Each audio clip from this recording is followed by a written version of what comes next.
Hello मेरे प्यारे बालक एवं बालिकाओं, कैसे हैं आप सभी लोग। उम्मीद करते हैं बढ़िया होंगे, मस्त होंगे, बेहतर होंगे और बेहतरीन तरीके से पढ़ाई कर रहे होंगे, मौज में होंगे।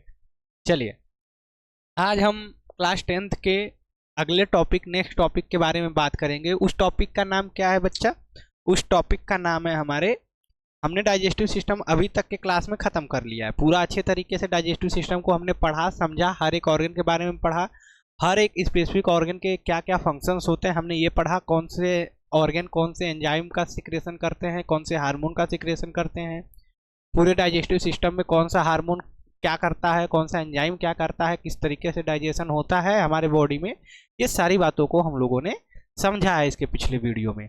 आज हम लोग बात करेंगे क्लास 10th का ही टॉपिक है। क्लास 10th का जो टॉपिक है, फर्स्ट चैप्टर है लाइफ प्रोसेस, उसका एक चैप्टर, एक टॉपिक बचा हुआ है इसका, वो है nutrition in amoeba. Nutrition in amoeba, amoeba, ये हमारा टॉपिक बचा हुआ है, अमीबा। ठीक, आज हम लोग न्यूट्रिशन इन अमीबा के बारे में बात करेंगे। न्यूट्रिशन इन अमीबा के बारे में पढ़ेंगे, किस तरीके से न्यूट्रिशन होता है अमीबा में। फिर उसके बाद हम लोग पढ़ेंगे स्टोमेटा के बारे में। फिर उसके बाद हमारा जो न्यूट्रिशन वाला टॉपिक है ये एकदम कंप्लीट हो जाएगा। फिर उसके बाद हम लोग नेक्स्ट क्लास में जब आएंगे तो उसमें पढ़ेंगे रेस्पिरेशन। बेटा देखिए, न्यूट्रिशन इन अमीबा, अब हम लोग अच्छे से इसको क्या करते हैं, हेडिंग बनाते हैं और पढ़ना स्टार्ट करते हैं। न्यूट्रिशन इन अमीबा में क्या होता है, पहले आपको अमीबा के बारे में कुछ चीज़ें पता होना चाहिए। न्यूट्रिशन इन अमीबा, आपको अमीबा के बारे में कुछ बातें हैं जो कि पता होनी चाहिए और जरूर पता होना चाहिए। मुख्य रूप से अमीबा के बारे में ये बात पता होना चाहिए और ये बहुत बेसिक नॉलेज होता है अमीबा के बारे में। जैसे अगर मैं बोलूँगा कि अमीबा किस टाइप का ऑर्गेनिज्म है तो आप सीधा बोलोगे यूनिसेल्युलर है। यूकैरियोटिक है या प्रोकैरियोटिक है तो आप बोलोगे प्रोकैरियोटिक है कि यूकैरियोटिक में यूकैरियोटिक है। बात समझ में आया? आप क्या बोलोगे? अमीबा का स्ट्रक्चर, अमीबा का जो शेप होता है क्या वो फिक्स शेप होता है? तो आप बोलोगे नहीं, फिक्स शेप नहीं होता है।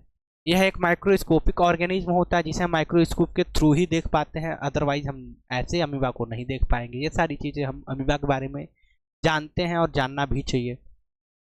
आपको अमीबा के बारे में बताया जाएगा, क्लास 9th में बताया गया होगा, आप 10th में तो 9th में बताया गया होगा कि यूनिसेल्युलर ऑर्गेनिज्म जो होते हैं, यूनिसेल्युलर में हमारा अमीबा भी आता है, तो ये सेल डिवीजन कैसे करता है, ये सारी चीज़ें, माइटोसिस होता है या मियोसिस होता है, ये चीज़ें आपको बताई गई होंगी। तो अमीबा के बारे में थोड़ी बहुत जानकारी होनी चाहिए आपको। देखिए, अमीबा के बारे में आपको सबसे पहली जानकारी हमने बताया क्या कि इसका जो शेप होता है, इसका जो शेप होगा वो डिसाइड नहीं होता, इसका कोई शेप फिक्स नहीं होता है। ठीक, मैंने आपको दूसरी बात बताया कि जो अमीबा होगा ये यूनिसेल्युलर होगा, यूनिसेल्युलर ऑर्गेनिज्म होगा, यूनिसेल्युलर ऑर्गेनिज्म। और अगर मैं बताऊं अमीबा के बारे में और बात, तो अमीबा जो होगा आप कहोगे कि ये यूकैरियोटिक होगा, यूकैरियोटिक होगा। अब आपको एक बात क्लियर ही कर दूं, यूकैरियोटिक और प्रोकैरियोटिक भी आपको पता होगा, 9th में आप पढ़े होंगे। जिस सेल के अंदर न्यूक्लियस प्रेजेंट होता है वो होता है यूकैरियोटिक, और जिस सेल के अंदर न्यूक्लियस एब्सेंट होता है वो होता है प्रोकैरियोटिक। बेटा इतनी बात क्लियर है। तो अमीबा के अंदर अगर हम अमीबा का डायग्राम देखें तो अमीबा के डायग्राम में हम पाएंगे कि जो अमीबा होता है उसके अंदर न्यूक्लियस प्रेजेंट होता है। अमीबा का अगर हम डायग्राम देखेंगे, ये अमीबा हो गया। ठीक, अब अमीबा का कोई शेप फिक्स तो होता नहीं है, तो इसलिए हम बात करेंगे तो अब हम कहेंगे कि अमीबा के अंदर न्यूक्लियस होगा। न्यूक्लियस सेल के बीच में क्या होता है, ये न्यूक्लियस हो गया। तो अब ये न्यूक्लियस है इसके अंदर, तो इसका मतलब क्या, इसका मतलब ये कि ये यूकैरियोटिक है। जब सेल के अंदर न्यूक्लियस होगा तो वो यूकैरियोटिक होगा, जाहिर सी बात है। और अमीबा के अंदर सेल ऑर्गेनेल्स होंगे, हम फूड वैक्यूल बना देते हैं, फूड वैक्यूल बना देते हैं जो हमको यहाँ पे पढ़ना है। ठीक, और बाकी साइटोप्लाज्म होगा, साइटोप्लाज्म हो गया, ये अमीबा का साइटोप्लाज्म हो गया। ठीक, ये हमारा अमीबा का एक स्ट्रक्चर हो गया। अब देखो, अमीबा के बारे में इतनी बातें हमने आपको बताई कि इसका शेप कोई फिक्स नहीं होता है, ये यूनिसेल्युलर ऑर्गेनिज्म होता है और ये यूकैरियोटिक ऑर्गेनिज्म होता है। इतनी बात तो हमने क्लियर कर दी आपको। और अगर हम आगे बढ़ेंगे न्यूट्रिशन इन अमीबा के बारे में, अब सीधा सीधा समझे तो आपको मैं बता दूं कि जैसे हमारे पास हाथ है, पैर है, मुंह है, ये सारी चीज़ें हैं जिसके थ्रू हम अपने अलग अलग फंक्शन को, अलग अलग काम को करते हैं, अलग अलग ऑर्गन से करते हैं। और बाकी ऑर्गेनिज्म जो मल्टी सेलुलर में आते हैं उनके पास भी एक स्पेसिफिक वर्क को, एक स्पेसिफिक फंक्शन को करने के लिए उनके पास अलग अलग ऑर्गन्स होते हैं, अलग अलग चीज़ें होती हैं जिससे वो अपने काम को कर लेते हैं, दैनिक जीवन के सारे काम को। जैसे खाना खाने के लिए हाथ है, हाथ से खाना को पकड़ते हैं, बनाते हैं, फिर मुख से खाते हैं, फिर वो प्रॉपर एक तरीके से एक वर्क करता है और वो पूरा क्या करता है, डाइजेशन होता है। ये सारी चीज़ें एक मल्टी सेलुलर ऑर्गेनिज्म में होता है, जबकि इसका सीधा सीधा और इससे बहुत डिफरेंस होता है किसमें, यूनिसेल्युलर ऑर्गेनिज्म में। यूनिसेल्युलर में अगर अमीबा देखिए तो अमीबा के अंदर कोई स्पेसिफिक ऑर्गन ऐसा जैसे हाथ हो गया, मुंह हो गया, ऐसा माउथ, ऐसा कुछ चीज़ इसमें इसके पास नहीं है। तो ये किस तरीके से फूड को करेगा उसी चीज़ को हम यहाँ पे समझेंगे, ठीक है। तो अमीबा जो होता है, मैं आपको चीज़ों को समझाना स्टार्ट करता हूँ। तो अमीबा को मान लो दिखता है अपना एक फूड, अमीबा को क्या दिखा बेटा, फूड। ये अमीबा को दिखा फूड, फूड, ये अमीबा ने फूड को देखा तो ये अमीबा क्या करेगा, धीरे धीरे फूड के साइड क्या करेगा, मूव करेगा, बढ़ेगा, आगे बढ़ेगा। और इसको पकड़ने के लिए, और इसको बेटा पकड़ेगा कैसे और इसको पकड़ने के लिए ये क्या करेगा, ये अपने उंगली जैसे प्रवर्ध, उंगली जैसे संरचना का उपयोग करेगा, उंगली जैसी संरचना बनाएगा जिसे हम लोग स्यूडोपोडिया बोलते हैं, ठीक। ये हमारा क्या हो गया, अमीबा। और अमीबा यहाँ पे देखिए उंगली जैसी संरचना बना रहा है, ठीक। ये अमीबा का न्यूक्लियस हो गया। और फूड वैक्यूल, इसके अंदर ये जो फूड है इसके चारों तरफ से ऐसे ये अंदर आ गया फूड, फूड कंपोनेंट, ये फूड आ गया। अब यहाँ पे क्या होगा, अब नेक्स्ट स्टेप में होगा ये नेक्स्ट स्टेप में करेगा, ये नेक्स्ट स्टेप में क्या करेगा, ये जो अमीबा होगा इसको फूड वैक्यूल के रूप में अंदर कर लेगा। अमीबा जो होगा वो फूड वैक्यूल के रूप में इसको अंदर कर लेगा।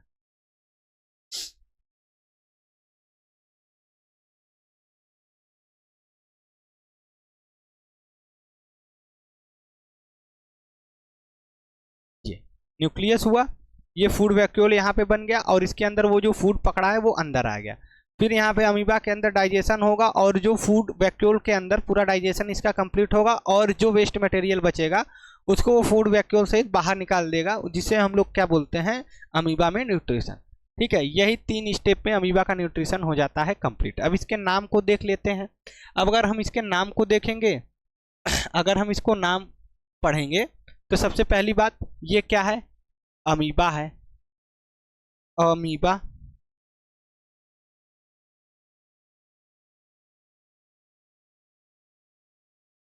अमीबा के अंदर क्या पाया गया है, ये क्या है, न्यूक्लियस है, और ये क्या है, फूड वैक्यूल है, फूड वैक्यूल है, और ये फूड है अमीबा का। अमीबा इसके साइड मूव किया और ये क्या बना लिया, उंगली जैसे प्रवर्ध हिंदी में बोलते हैं और इंग्लिश में बोलते हैं स्यूडोपोडिया, स्यूडोपोडिया,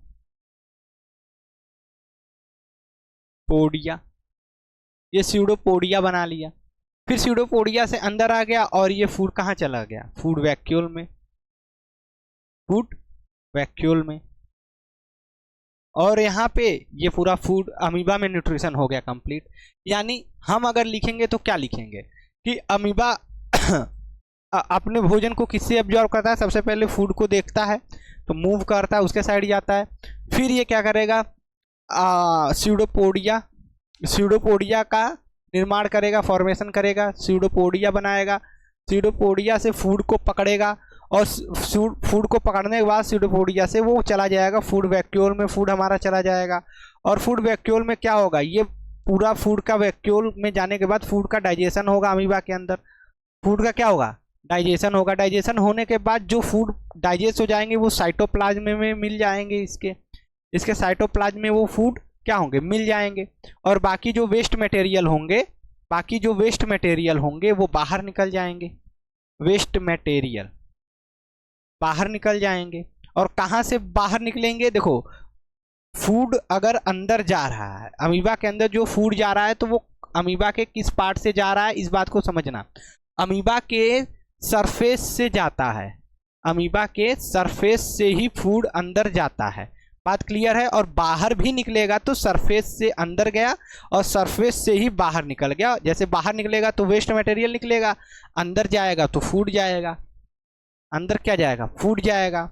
ये इस प्रोसेस, बात समझ में आया? अगर फूड अंदर जा रहा है तो अमीबा के सरफेस से ही जाएगा, सतह से ही जाएगा अंदर, और फिर जब बाहर निकलेगा तो अमीबा के सरफेस और सतह से ही बाहर निकलेगा। बेटा इतनी बात क्लियर हो गई? अमीबा बस क्लियर है इतना, इससे ज़्यादा कुछ नहीं है। आपके एनसीईआरटी में इतना ही दिया है और यही आपको पढ़ना है कि अमीबा में न्यूट्रिशन कैसे होता है। अगर मान लीजिए आपसे बाय द वे पूछता है 1 या 2 नंबर में पूछेगा, 3 नंबर में भी पूछ सकता है, तो आप ऐसे लिख देंगे कि इसका शेप अनिश्चित होता है, ये यूनिसेल्युलर होता है, ये यूकैरियोटिक होता है। ऐसे आपने डायग्राम बनाया, फूड दिखाया, और अमीबा के बाद स्यूडोपोडिया दिखाया। स्यूडोपोडिया से अमीबा अपने फूड को क्या कर रहा है? पकड़ रहा है। पकड़ने के बाद उसके बाद फूड वैक्यूल के रूप में अपने सरफेस से अंदर ले रहा है, और उसके अंदर जो फूड है वो डाइजेस्ट हो रहा है, और डाइजेस्ट होने के बाद जो फूड डाइजेस्ट हो गया है वो अमीबा के साइटोप्लाज्म में मिल गया, और बाकी जो वेस्ट मटेरियल के रूप में बना या वेस्ट मटेरियल निकला वो अमीबा के सरफेस से बाहर निकल गया। That's clear? ये है न्यूट्रिशन इन अमीबा। आप इसे लिख लीजिए, स्क्रीनशॉट लीजिए। हो गया? चलिए अब नेक्स्ट अगर पॉइंट पे हम लोग चलें, नेक्स्ट पॉइंट पे अगर हम लोग बढ़ेंगे तो हम लोग पढ़ेंगे स्टोमेटा के बारे में। स्टोमेटा के बारे में, स्टोमेटा। अच्छा, स्टोमेटा क्या होता है? बात को समझना। स्टोमेटा, अब मैं आपको एक डायग्राम बनाता हूं, फिर आपको उसमें समझाने की कोशिश करूंगा कि ये क्या है। स्टोमेटा है, देखिए एक लीफ होता है, ये लीफ हो गया,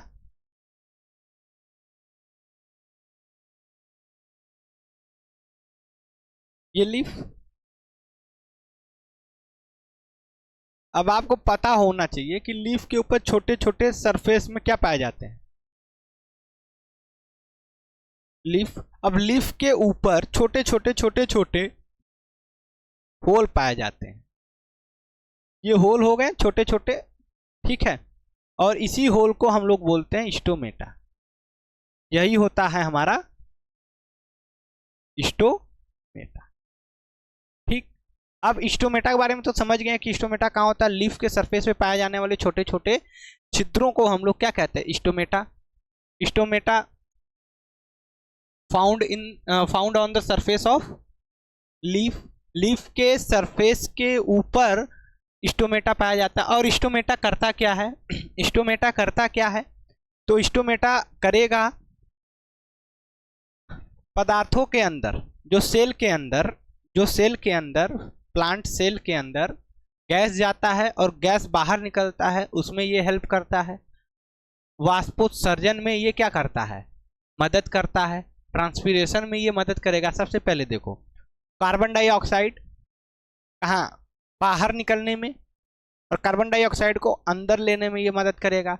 दूसरा, ऑक्सीजन को बाहर निकलने में और कार्बन डाइऑक्साइड को अंदर लेने में मदद करेगा। तीसरा, ये ट्रांसपीरेशन में मदद करेगा। ट्रांसपीरेशन में ये क्या करेगा? मदद करेगा, हेल्प करेगा ना। ट्रांसपीरेशन में ये क्या करेगा? हेल्प करेगा। बात यहाँ तक क्लियर होती है? तो आगे बढ़ेंगे। मतलब स्टोमेटा जो है इतना फंक्शन करता है, हेल्प करता है प्लांट में। अब देखो दिक्कत क्या है कि जब प्लांट में फोटोसिंथेसिस होता है, मैंने आपको बताया है कि जब फोटोसिंथेसिस होता है बेटा, जब फोटोसिंथेसिस प्लांट में होगा तो सनलाइट प्लांट के अंदर जाते हैं। तब सनलाइट प्लांट के अंदर जाते हैं। जब सनलाइट प्लांट के अंदर जाते हैं तो स्टोमेटा खुला होता है, तभी तो अंदर जाते हैं। अब जैसे ही सनलाइट अंदर जाते हैं उसके साथ साथ कारण क्या होता है? एक चीज और यहाँ पे प्रॉब्लम क्रिएट होती है।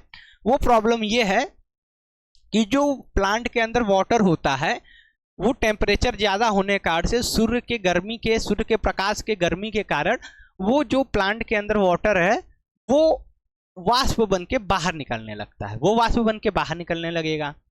आप देखे होंगे कि बरसात के मौसम में, ठंडी के मौसम में और गर्मी के मौसम में अगर कंपैरिजन किया जाए तो जैसे जैसे धूप बढ़ता है, गर्मी बढ़ती है, प्लांट सूखने लगते हैं, मतलब थोड़े से मुरझाए मुरझाए लगते हैं। और जैसे ही बारिश का मौसम स्टार्ट होता है या बारिश का मौसम होता है, ठंडी के मौसम में प्लांट वैसे नहीं सूखते हैं जैसे गर्मी में सूखते हैं, हरे भरे रहते हैं। क्यों? क्योंकि देखिए गर्मी के दिन में सूर्य की जो रोशनी है, जो प्रकाश है, सनलाइट है, वो बहुत ज़्यादा है, उसमें टेम्परेचर भी बहुत ज़्यादा होता है, जिससे वो जो प्लांट के अंदर वाटर है वो वाष्प बन के उड़ने लगता है। लेकिन ठंडी में ऐसा कुछ नहीं होता है, बरसात में भी ऐसा कुछ नहीं होता है। सनलाइट का जो प्रकोप है वो बहुत कम होता है, सनलाइट का जो प्रकोप है वो बहुत कम होगा। अब जब वो प्रकोप कम होगा तो पानी जो है वो वाष्प बन के उड़ेगा नहीं जल्दी जल्दी, तो पानी की जो कमी है प्लांट के अंदर वो होगी नहीं। और गर्मी में जब पानी वाष्प बन के उड़ने लगेगा तो प्लांट के अंदर पानी की कमी होने लगती है, तो प्लांट जो है सूखने लगता है। बात समझ में आ गया? तो जो प्लांट के अंदर से पानी वाष्प बन के उड़ता है, बाहर निकलता है, उस प्रोसेस को हम ट्रांसपीरेशन बोलते हैं, उस प्रोसेस को हम वाष्पोत्सर्जन बोलते हैं। बात समझ में आया? अब इस चीज को रोकने के लिए स्टोमेटा होता है, और स्टोमेटा के पास एक गार्ड सेल होता है। Stomata consist to the guard cell. Stomata क्या करती है?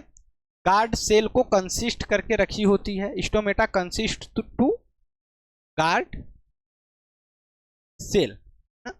ये गार्ड सेल को कंसिस्ट करेगी, रखी होती है। अब गार्ड सेल कितनी संख्या में होते हैं? गार्ड सेल नंबर ऑफ 2, 2 की संख्या में होंगे बेटा। और ये क्या करते हैं? इनके फूलने से और पचकने से, इनके फूल जाने से, स्वेलिंग से, जब ये स्वेलिंग होगा इनके अंदर, गार्ड सेल के अंदर, तो स्टोमेटा ओपन हो जाएगा और जो पानी होगा वो बाहर निकल जाएगा। अब जब ये जो गार्ड सेल है इसके अंदर जब स्वेलिंग खत्म हो जाएगी, वो क्या हो जाएगा? सिकुड़ने लगेगा। ठीक है, तो जब ये सिकुड़ने लगेगा गार्ड सेल, तो वो उसके अंदर स्टोमेटा बंद हो गया। अब स्टोमेटा जैसे ही बंद हुआ, वो जो पानी वाष्प बन के उड़ रहा था वो बाहर नहीं निकल पाएगा, बच जाएगा, पानी वाष्प बन के उड़ ही नहीं पाएगा। बात समझ में आया? तो गार्ड सेल क्या करता है? गार्ड सेल एक तरीके से वाष्पोत्सर्जन को रोकने में मदद करता है, पानी बहुत ज्यादा मात्रा में बाहर न निकले, इसमें हेल्प करता है। ठीक है, हम गार्ड सेल और स्टोमेटा का एक थोड़ा सा अच्छा सा डायग्राम बना के आपको दिखा देते हैं। ठीक है, यहां पे हम पहले बना देते हैं आपको गार्ड सेल।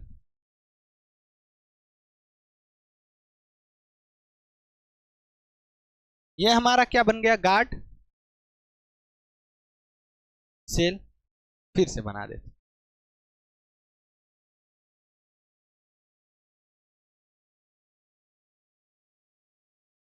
बन नहीं रहा है क्यों?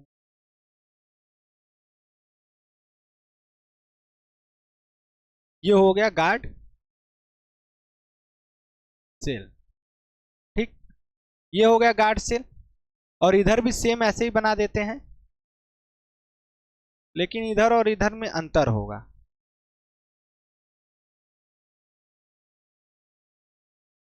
ठीक, ये हो गया गार्ड सेल। अब इसको थोड़ा सा छोटा कर लेते हैं।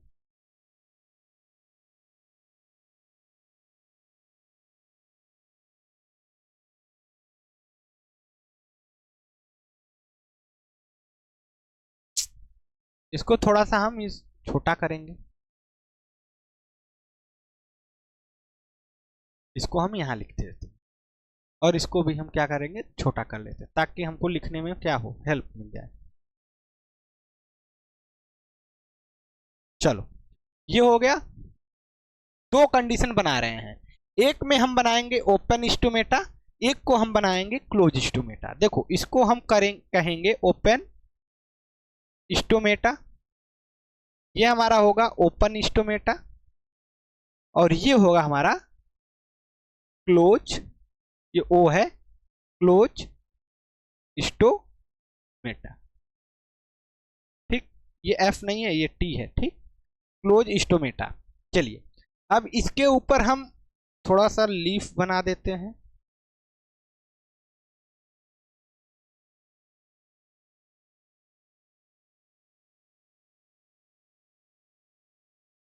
इसके ऊपर भी लीफ बना देते हैं।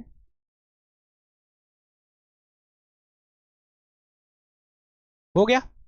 अब हम बना देते हैं क्लोरोप्लास्ट। क्लोरोप्लास्ट कहाँ होगा? ये हो गया क्लोरोप्लास्ट, ये हमारे हो गए क्या क्लोरोप्लास्ट। यहाँ पे भी क्लोरोप्लास्ट बनाइए। इजी कॉन्सेप्ट है। आप डायग्राम को एक बार ध्यान से देख लेंगे जैसे मैं बना रहा हूँ, फिर आप बना दीजिए एग्जाम में, कहीं भी बनाइए आराम से, एक बार बस ध्यान से देखिए, फिर उसके बाद अपने से प्रैक्टिस कीजिए बनाने का। देखिए फिर आपको डायग्राम बनाने आ जाएगा। इसीलिए मैं डायग्राम आपके सामने बनाता हूँ, पहले से क्रॉप करके नहीं लगाया रहता हूँ। मैं चाहता तो पहले से क्रॉप करके डायग्राम लगा सकता था, यहाँ पे लगा सकता हूँ मैं यहाँ पे, लेकिन मेरा बायोलॉजी में जब पढ़ाता हूँ तो मुझे क्या होता है कि मेरे अंदर ये होता है कि मैं डायग्राम आपके सामने बनाऊं जिससे आपको ये चीज़ें समझ में आए। ऐसा नहीं है कि भाई मैं अब क्या करता, एक क्रॉप करता गूगल से लेके या फिर एनसीईआरटी बुक से लेता, क्रॉप करता और यहाँ पे लगा देता, फिर आपको दिखा देता, सारी चीज़ें समझा देता। ये थोड़ा अलग मैटर हो जाता है। जब चीज़ों को सामने बनते हुए देखोगे, बिगड़ते हुए देखोगे, तभी सीखोगे। ठीक है, तो यहाँ पे अब आगे बढ़ते हैं। यहाँ पे हम चीज़ों को देखते हैं कौन कौन से पार्ट हैं, कैसे कैसे हैं। देखिए सबसे पहले ये और ये और ये दो गार्ड सेल हैं, ये और ये दो लोग हुए, ये दोनों क्या हैं? गार्ड सेल है। यहाँ पे बात इतनी क्लियर होनी चाहिए आप लोगों को। इधर दोनों स्टोमेटा में गार्ड सेल है, ठीक। और ये जो बीच वाला भाग है खुला हुआ, ये क्या है? स्टोमेटा है, स्टोमेटा, ये स्टोमेटा है। ये पूरा ये वाला भाग क्या है? स्टोमेटा ही है, ठीक। अब यहाँ पे देखिए स्टोमेटा ओपन है और यहाँ पे स्टोमेटा क्या है? क्लोज है। अब यहाँ पे स्टोमेटा ओपन, यहाँ पे स्टोमेटा क्लोज, और यहाँ पे ये क्या हो गया? इसको थोड़ा सा नीचे करते हैं, ये ओपन स्टोमेटा कर दिए, ये क्लोज स्टोमेटा यहाँ पे कर दिए, ठीक है, ताकि आके लिखने में कोई दिक्कत ना हो। ये जो हो गया ये क्या हो गया? क्लोरोप्लास्ट हो गया। ये हो गया क्लोरोप्लास्ट, ठीक। उधर भी क्लोरोप्लास्ट, इधर भी क्लोरोप्लास्ट। आपको टोटल चीजें समझ में आ गई। स्टोमेटा, अब पूरा प्रोसेस समझा देते हैं। ये स्टोमेटा ओपन कैसे? यहाँ पे स्टोमेटा ओपन है, यहाँ पे क्लोज है। अब ये कैसे है? मैंने आपको अभी अभी बताया। यहाँ पे देखो स्टोमेटा के अंदर, गार्ड सेल के अंदर, गार्ड सेल के अंदर अगर वाटर एंटर करे, वाटर एंटर कर जाए, ठीक है, किसके वाटर अगर इसके अंदर एंटर करेगा तो वो प्रोसेस क्या होगा? Osmosis process, osmosis, osmosis pressure के थ्रू ये एंटर करेगा अंदर।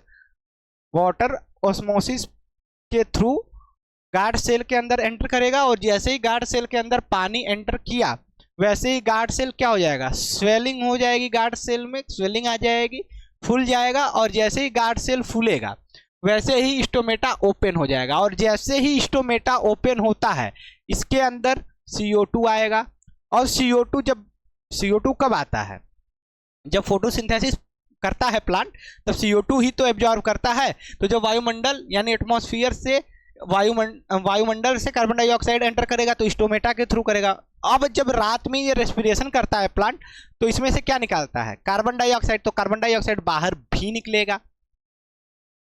रात में जब प्लांट क्या करता है? रेस्पिरेशन, तो ऑक्सीजन लेता है, तो ऑक्सीजन स्टोमेटा के थ्रू अंदर जाएगा, तो ऑक्सीजन बाहर भी निकलेगा स्टोमेटा के थ्रू। बात समझ में आया? सनलाइट, सनलाइट भी एब्जॉर्ब करेगा एक तरीके से। एब्जॉर्ब करता कौन है? देखो बेसिकली क्लोरोप्लास्ट, क्लोरोप्लास्ट ही तो एब्जॉर्ब करता है सनलाइट को। तो वो अंदर एंटर कैसे करेगा? यहीं से करेगा। तो सारी चीजें यहाँ पे क्लियर हो गई। स्टोमेटा का काम क्या होता है? स्टोमेटा का होना क्यों जरूरी है प्लांट में? प्लांट के अंदर स्टोमेटा का होना क्यों जरूरी है?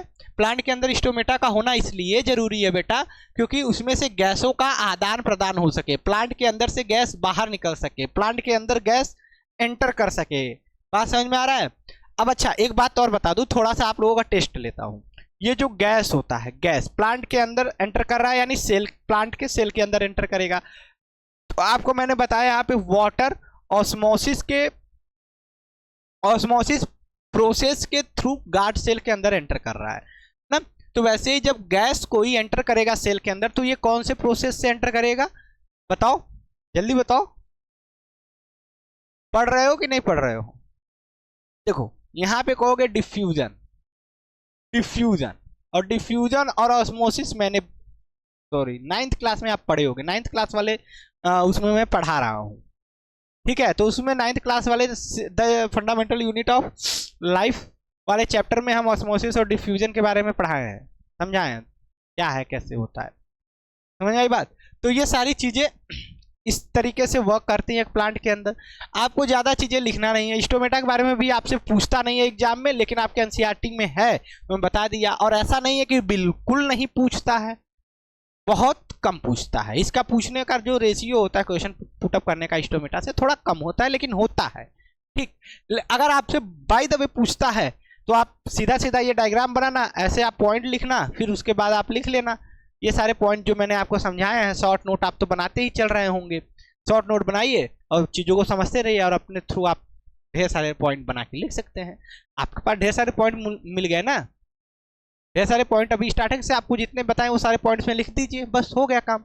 और डायग्राम मैंने आपको बता ही दिया, आपको चीज़ें समझाई दी। और यहाँ पे जब वाटर गया तो ओपन स्टोमेटा हो गया, स्टोमेटा ओपन हो गया, और यहाँ से वाटर जब बाहर निकल गया तब यहाँ पे ये क्या हो गया, यहाँ पे ये क्या हो गया भाई, स्टोमेटा क्लोज हो गया। और क्लोज स्टोमेटा हो जाएगा जब दरवाजा ही बंद हो गया, तो कैसे कोई चीज अंदर से बाहर या बाहर से अंदर आएगी। और जब दरवाजा खुला है तो अंदर से बाहर और बाहर से अंदर कोई भी चीज करे। बात क्लियर हो गई। तो यहाँ पे हमारा दो टॉपिक, हम छोटे छोटे टॉपिक्स हैं, ये क्लास 10 का सबसे छोटा टॉपिक है स्टोमेटा, बायोलॉजी का सबसे छोटा टॉपिक यही है, स्टोमेटा और न्यूट्रिशन इन अमीबा। दोनों टॉपिक को आज हमने क्लियर कर लिया, दोनों टॉपिक को हमने आज क्लियर कर लिया। अब हमारे पास नेक्स्ट क्लास में क्या बचा है, नेक्स्ट क्लास में हम लोग क्या पढ़ेंगे। अब इसके नेक्स्ट क्लास में हम लोग पढ़ेंगे रेस्पिरेशन के बारे में, श्वसन तंत्र के बारे में, हम सांस कैसे लेते हैं। और ये भी थोड़ा लंबा टॉपिक है और थोड़ा सा कॉम्प्लिकेटेड है, आप इसमें चीज़ों को समझते चलेंगे तभी चीज़ें समझ में आएंगी। अदरवाइज अगर आप चीज़ों को स्टार्टिंग से नहीं समझते चलेंगे तो आपको ये चीज़ें बहुत कन्फ्यूजन पैदा करेंगी। बात समझ में आ गया। Oxy respiration, anoxy respiration, exhalation, inhalation, breathing, respiration, ये सारी चीज़ें जिसमें बहुत सिमिलरिटी भी होती है और बहुत छोटे पॉइंट से डिफरेंस भी होता है। तो जब चीज़ों को आप समझेंगे तभी आपको समझ में आएगा।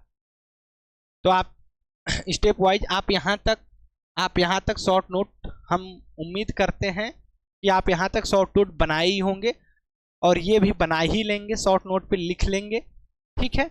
फिर उसके बाद जब हम नेक्स्ट क्लास में आएंगे तो नेक्स्ट क्लास में हम आपको पढ़ाएंगे respiration in human, respiration in human, इसको हम कंटिन्यू करेंगे नेक्स्ट क्लास में।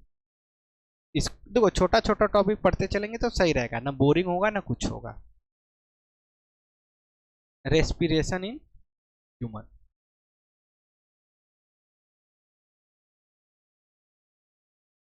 चलो अब नेक्स्ट क्लास में हम लोग को पढ़ना है रेस्पिरेशन इन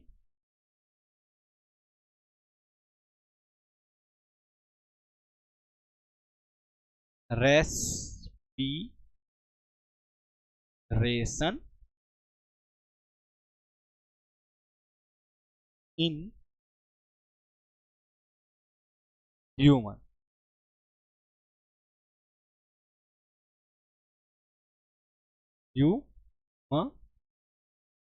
चलो कर लो, टू बी कंटिन्यू, ठीक। नेक्स्ट क्लास में हम लोग पढ़ेंगे रेस्पिरेशन इन, आप पढ़ के आइएगा, थोड़ा बहुत समझे रहिएगा, बाकी चीज़ें मैं यहाँ पे आपको समझा दूंगा, सारी चीज़ें आपको क्लियर हो जाएगी। तो नेक्स्ट क्लास में मिलते हैं। Thank you all of you. जय हिंद, जय भारत।